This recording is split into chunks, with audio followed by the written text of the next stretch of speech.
Hi, I'm James Dickey, Senior Trial Counsel for the Upper Midwest Law Center, the nonprofit public interest law firm that fights for liberty and the rule of law, located right here in Golden Valley, Minnesota. Welcome back to Minnesota Law Weekly, where Doug Seaton and I update you on important developments on legal issues in Minnesota.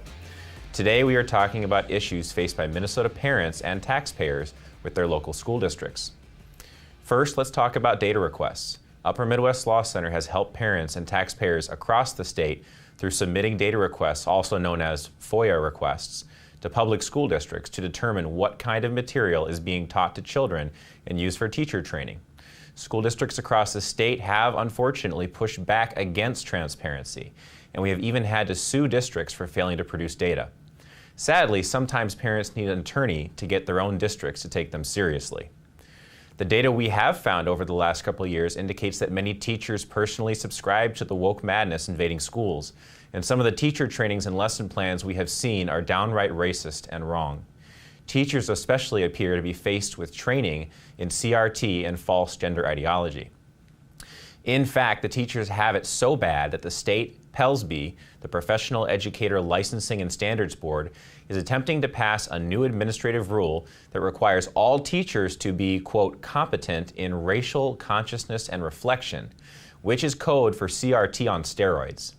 In order to get their licenses, teachers will be forced to agree that racism is embedded in our institutions and everyday life, and that outcomes in school must be racially equitable, meaning you grade different races differently. Teachers will have to understand privilege created by being born of a certain race, skin color, sex, gender, and so on.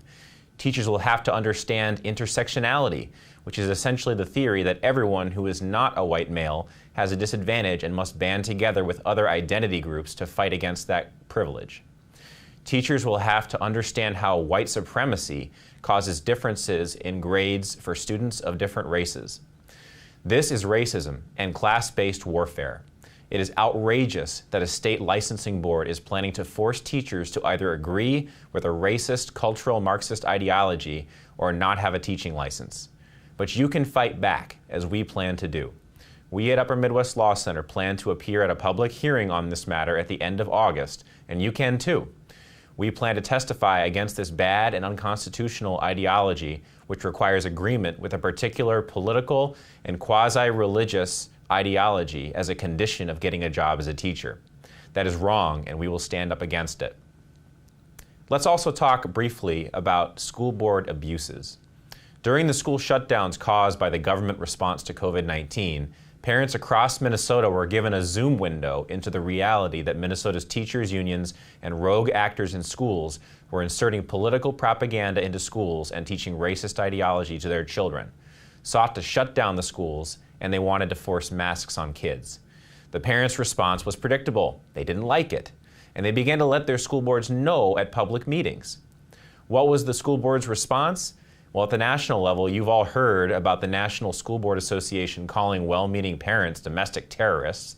But here in Minnesota, another tactic they have adopted is to abuse Minnesota's trespass law to shun any parent who dares to speak when they have not been allowed to speak based on the proposed topic they want to speak about. This is called content-based or viewpoint discrimination, and it violates the First Amendment. When this happened to a group of parents in Elk River last year, we stepped in at UMLC and got the trespass orders rescinded. The same thing happened at Rock Ridge up on the Iron Range. Again, we stepped in and got the trespass order lifted. You have rights against this discriminatory bullying, and we support you.